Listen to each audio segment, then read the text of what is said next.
Welcome to Miss Burley's science class, where today we're learning about the 6 characteristics of life. So we're following along with our finger or our pencil. We're reading in our textbook, page 331 to 337. This reading is also available on Schoology under today's date. So let us begin.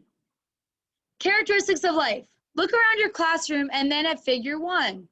Figure 1. You might see many non-living things, such as lights and books. Look again, and you might see many living things, such as your teacher, your classmates, and plants. Well, plants are not alive. That's just it. I don't have a window in here. What makes people and plants different from lights and books? People and plants, like all living things, have all of the characteristics of life. All living things are organized, grow and develop, reproduce, respond, maintain certain internal conditions, and use energy. Non-living things might have some of these characteristics, but they do not have all of them. Books might be organized into chapters, and lights use energy. However, only those things that have all of the characteristics of life are living. Things that have all of the characteristics of life are called organisms. So organization. What do you think this means in terms of organization? Does that mean like if you have a messy room that you're not alive? What do you think it means? So everything is in its own spot? You mean like, what does that mean in terms of living things? Okay, so like all of the parts of you have specific spots and jobs. Does anybody else have any other predictions? No? All right, let's see. Remember, you're following along. Organization. Your home is probably organized in some way. For example, the kitchen is for cooking and the bedrooms are for sleeping. Living things are also organized. Whether an organism is made of one cell, which is the smallest unit of life, or many cells, all living things have structures that have specific functions. So you're absolutely right. Remember, matter, like solids, liquids, gases, those are made up of atoms. So atoms make up non-living things. Cells make up living things, okay? And when we do our Cell City project, we're looking at one individual cell, all right? So remember I told you guys you were gonna be watching that movie that talks about the human body and the cell is like a police officer, right? That kind of uses metaphors to compare the functions of the parts of the human body as a whole. When you guys do your project, you're going to be comparing the functions of things inside of a cell specifically. So very much smaller scale. But the idea of metaphors and the comparison can be used in the same way. Living things that are made up of only one cell are called unicellular organisms. Within a unicellular organism are structures with specialized functions, just like a house has rooms for different activities. Some structures take in nutrients or control cell activity. Others enable the organism to move. Those little specialized structures are called organelles. You know how like your body, we're multicellular, right? Our whole body is made up of a bunch of cells. In a unicellular organism or any individual cell, there are specific organs that have specific functions inside of that cell, just like the human body has specific organs. Does that make sense? Okay. Living things that are made up of 2 or more cells are called multicellular. Some multicellular organisms only have a few cells, but others have trillions of cells. The different cells of a multicellular organism usually do not perform the same function. Instead, the cells are organized into groups that have specialized functions such as digestion or movement. So go ahead and go back to your foldable, guys, and put the first tab down. So right now we're working on organization. Remember, this is found on my website, dcsmscience6.weebly.com, and it's under Unit 5. So if you guys go to Unit 5, Classification and Cells, there's our study guide that's already completed. Some helpful videos. We're going to talk about this. Watch this one when I get back, right? As a way to come kind of review. And then we've got our foldable. So organization, this means every living thing is made up of cells and those cells are organized. We either have uni, what are other words we know that begins with uni? A what? A unicycle, which has how many wheels? A unicycle, one wheel, right? So uni means one. What about multi? What words do we know that begin with multi? Multiply means to make bigger. Ooh, that's a good one. No one's thought about that one yet. Multi-purpose, so what does that mean? More than one purpose, right? Or multivitamin, right? It has a bunch of different vitamins in it. Yeah, so using those prefixes can help us understand the difference.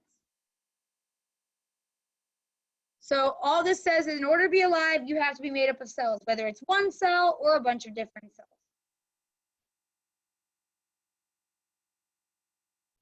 It also defines at the bottom, it's hard to see because it has that advertisement thing at the bottom, but the cell is that smallest unit of life.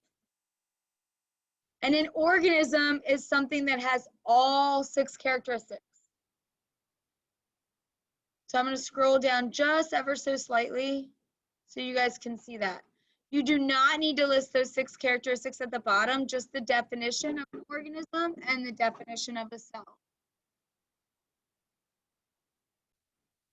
All right, growth and development. The tadpole in figure 2 is not a frog, but it will soon lose its tail, grow legs, and become an adult frog. This happens because the tadpole, like all organisms, will grow and develop. When organisms grow, they increase in size. A unicellular organism grows as the cell increases in size. Multicellular organisms grow as the number of their cells increases. That happens as they multiply. Cells will multiply. Changes that occur in an organism during its lifetime are called development. In multicellular organisms, development happens as cells become specialized into different cell types, such as skin cells or muscle cells. Some organisms undergo dramatic developmental changes over their lifetime, such as a tadpole developing into a frog. So you guys, if you think about it, everybody started as one cell. And then, I mean, when you were in your mother's stomach, not really stomach, but you guys know what I mean, right? So then literally as soon as the mom cell and the dad cell combine to create you start multiplying. And all of those cells start to become specialized. Did I have a belly like this, like at the beginning of the year? No, because it was only like this big, literally like a lentil. That's what, like I have a tracker, it tells you how big it is every week. It was like the size of a little tomato seed. And then it slowly gets bigger and bigger and bigger. And then, you know, one week it has a spine, and the next, by week 8, it has heart cells. You can hear the heartbeat. And then it has fingernails and eyeballs and the spine. So now, now I can literally feel toes pressing up against my stomach. Like, that's crazy. It was just the size of a tomato seed, right? So not only is he growing in size, but he's developing. That one cell started separating. There's the growing in size part, right? Multiplying. And then those cells all had specific jobs and formed into specific parts of the body. Isn't that so insane to think about? Yes? No. Yes.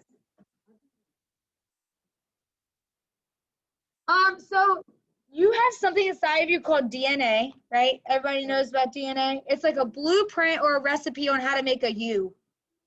You get half of your DNA from your mom and half of your DNA from your dad. And so basically the way that works, it's like the half that you get from each parent has directions on how to specifically form the parts that make up you. Are you going to have what color eyes, or what shape of nose are you going to have? What color hair are you going to have? All of those are based off your DNA. And That's why siblings, even though you have the same parents, your DNA is different because there's different traits that are passed on every time. It's like a probability or a grab bag. And you'll learn actually more about that in Unit 8, or not Unit 8, sorry, 8th grade when you talk more about DNA. But that basically that DNA tells your body how to form. So it's kind of like a magical process, because you wouldn't think that something so little could create something with so many parts. But all of those cells have specific jobs, and they kind of, tell everybody what to do. So in our foldable, we're going back to that. We are now on the second tab for growth and development. And there's a difference. Growing is in size. Developing is changes in your lifetime. Did you know a baby will triple their birth weight? A baby will triple their birth weight in the first year. And their brain, when babies are born, they literally can't do anything. But within the first year, they develop, they learn to walk and start talking, right?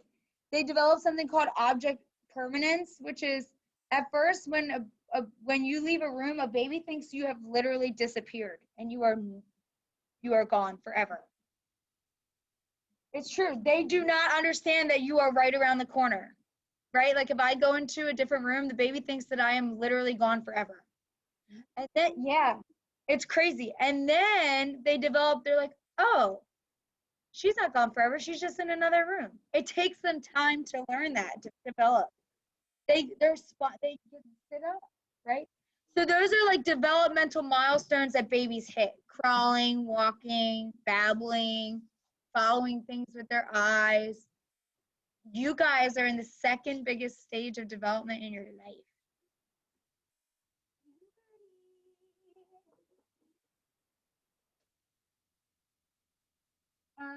Your bodies are changing at just a super rapid rate. You have hormonal glands that are releasing different hormones that are making your body change. You're growing in height. Voices might change. By the time I see you next year, you're all gonna have like horns and sharp teeth. And I'm just kidding.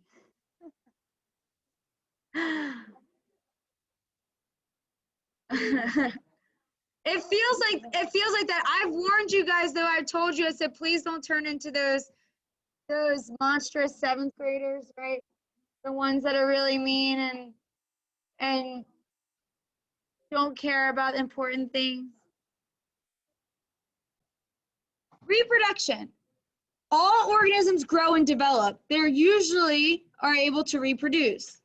Reproduction is the process by which one organism makes one or more new organisms. In order for living things to continue to exist, organisms must reproduce. Some organisms within a population might not reproduce, but others might reproduce if the species is to survive. Organisms do not all reproduce in the same way. Some organisms, like the ones in figure 3, that's these guys, these are unicellular organisms, can reproduce by dividing and becoming 2 new organisms through a process that you'll learn about next year, meiosis and mitosis. Other organisms have specialized cells for reproduction. Some organisms must have a mate to reproduce, but others can reproduce without a mate. The number of offspring produced varies. Humans usually reproduce 1 or 2 offspring at a time. Other organisms, such as the frog, can produce hundreds of offspring at a time. So the idea is here, some people choose not to have kids. That doesn't mean that they're not alive. Some people physically cannot have children because developmentally something went wrong or something happened, or things happen. That doesn't mean that you're gonna go up to your great Aunt Sally who can't have kids and you're like, I heard you're not alive.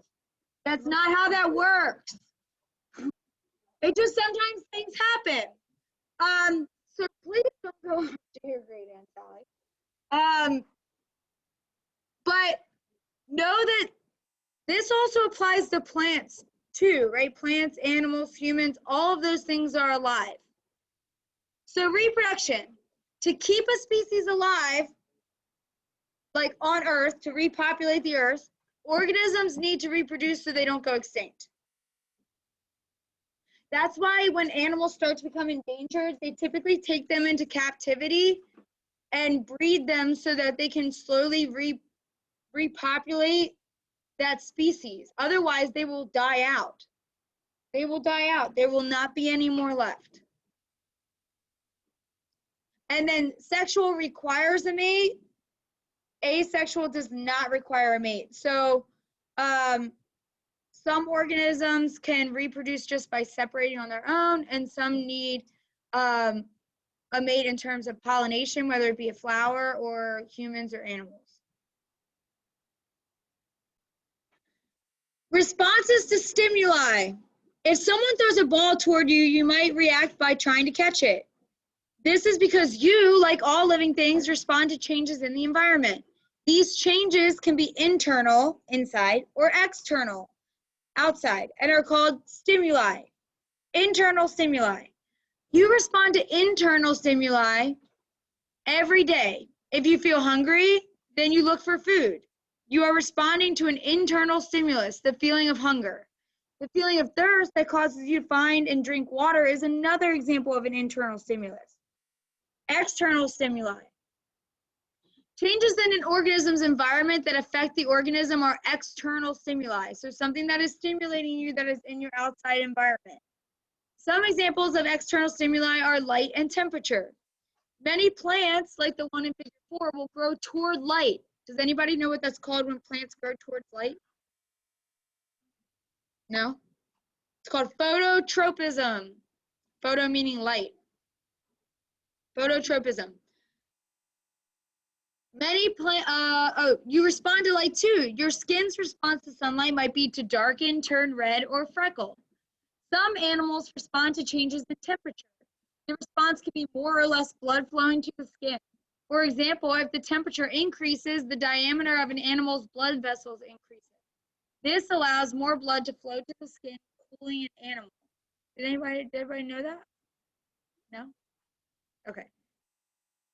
So going back to our foldable. Ah!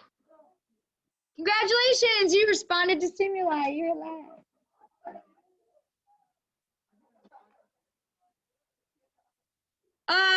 That doesn't mean if you didn't freak out, you're not alive. All right? All living things react to their environment and their bodies. So the internal is the stuff that happens inside of you.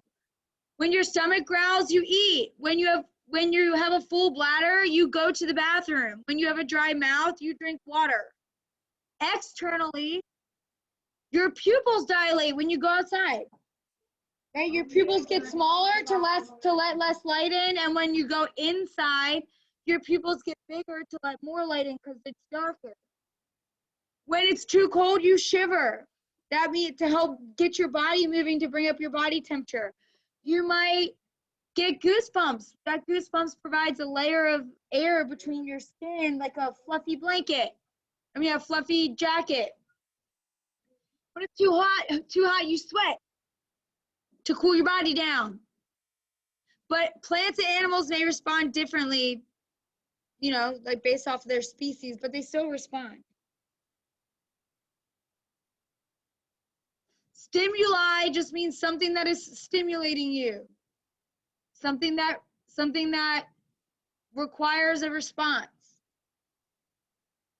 When I call on you, right? You know that that's something that's stimulating you. You know that you have to do something in response. When someone tells you a joke, you laugh, right? That's not necessary, like that's not something for survival. But yawning, do you guys know yawning actually is it's contagious because it's an evolutionary response. What happens typically when you yawn? What are other things that happen? You stretch. What else? You tear up. So what's interesting is the reason that yawns are contagious is because back in the day, when other people would yawn and it would when someone would yawn, it would continue, like carry on to other people, so that an entire group would now become more alert. Think about like hunter-gatherer situations, right? So it would help an entire group to stay alert for survival. I think isn't that crazy? So crazy. So homeostasis. Have you ever noticed that if you drink more water than usual, you have to go to the bathroom more often? Yeah? Yes, no? Then you're not drinking enough water. That is because your body is working to keep your internal environment under normal conditions. An organism's ability to maintain steady internal conditions when outside conditions change is called homeostasis. This is very similar to response to stimuli, except this kind of combines both of them. Your body's internal response to outside conditions. The importance of homeostasis. Are there certain conditions you need to do your homework? All right, so what are some of the things that you need to do to get your homework done? Okay, I know, but I mean, like, what kind of environment do you need? All right, all right. I can't do my homework because this is not calm. I need hands raised. Yes? Quiet or calm place. Peaceful. Noise. Music. Music. Okay. So maybe it says maybe you need a quiet room with a lot of light, or maybe you need music. Cells also need certain conditions to function properly. Maintaining certain conditions, homeostasis, ensures that cells can function. Homeo means same, like the prefix homo means same. Homeo means same. Stasis, what do you think stasis means? What does it sound like? What does the word stasis sound like? Stasis. What word? All right, so what do you think it sounds like? Stasis. Not spacious? No?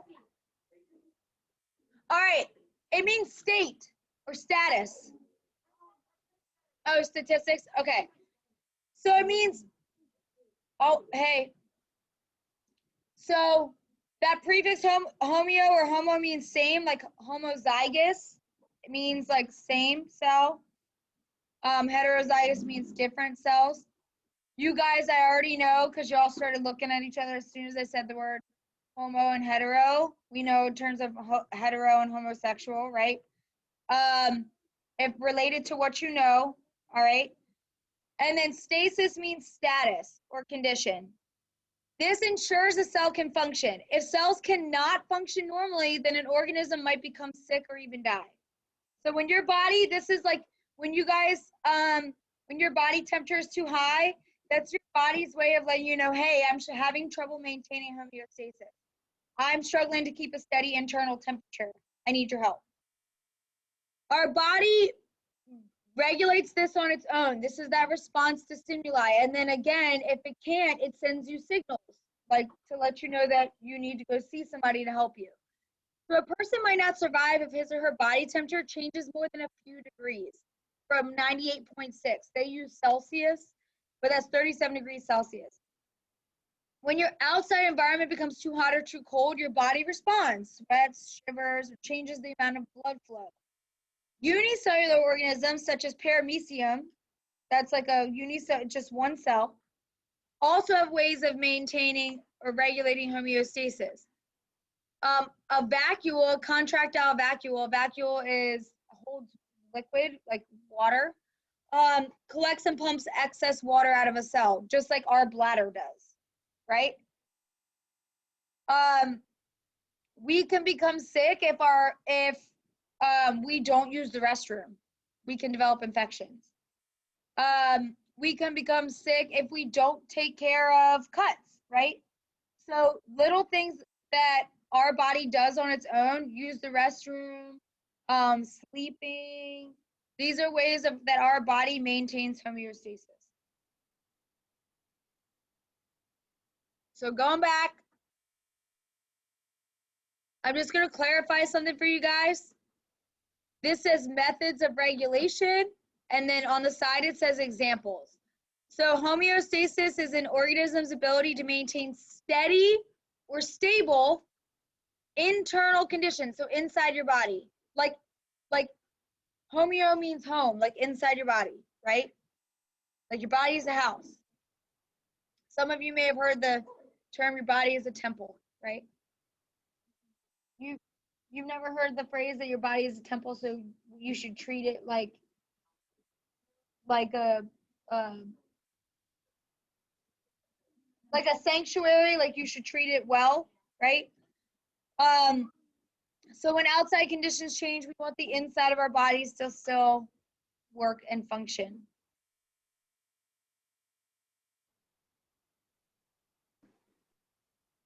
And again, we might sweat or shiver, or we might drink or pee when our body needs more water, because we are 70% water. If we don't have enough, what are signs that you're dehydrated? What are signs that you're dehydrated? All right, so your urine might be darker. Dry mouth. What else? What's the first thing I tell you to do when you have a headache? What's the first thing I tell you to go do?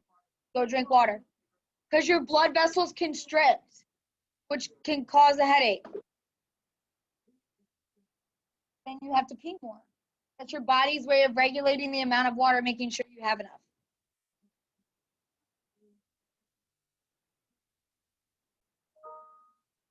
All right, next one.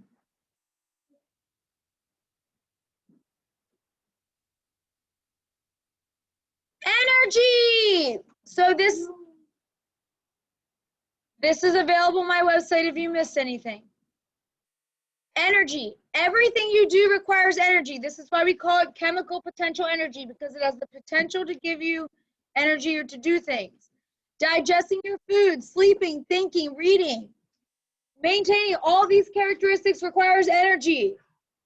Cells continuously use energy to transport substances, make new cells, and perform chemical reaction. Where does this energy come from? For most organisms, this energy originally came to Earth from the sun. Like, remember we did that gizmo where all of the energy started at the sun? It went from the sun to the plants to the humans, or the chicken to the human. Energy in the cactus came from the sun. The squirrel gets the energy by eating the cactus, and the coyote gets energy by eating the squirrel. Who has the most energy? Primary consumers or producers? Producers, because they make their own, right? They get to keep more of it. So on our foldable, we're going to the second to last tab, use of energy. Everything living things do requires energy. We get energy by either making our own food like plants do, autotrophs, eating food, or absorbing food. So autotrophs make their own food. Auto means self. These are plants. We eat food or obtain food, and unicellular organisms absorb food.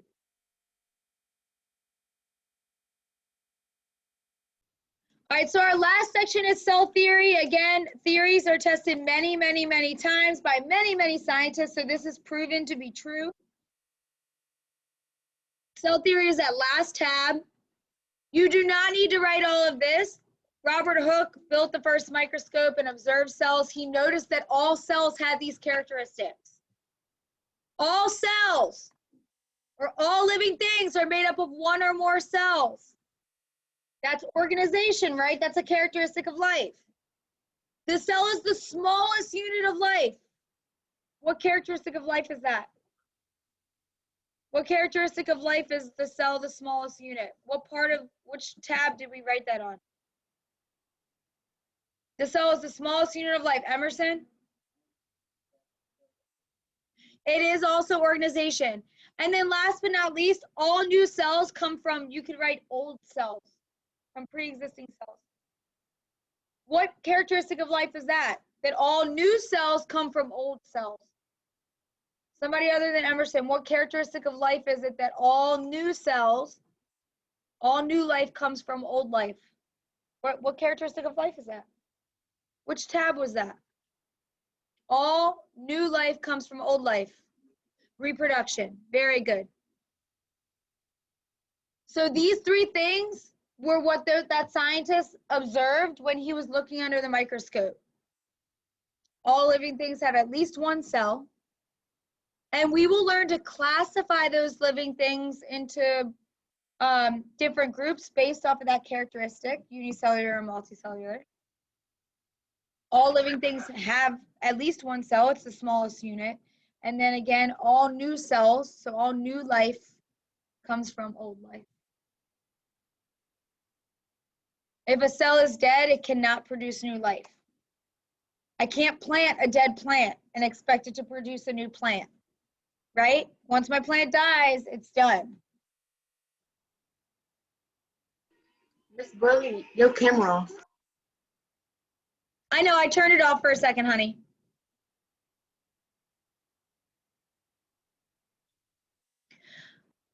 So just remember that this is on my website in case you didn't finish. That website is dcsmscience6.weebly.com. And if you go to coursework by clicking the 3 lines at the top, you can go to Unit 5 and find the Foldable as well as some helpful videos.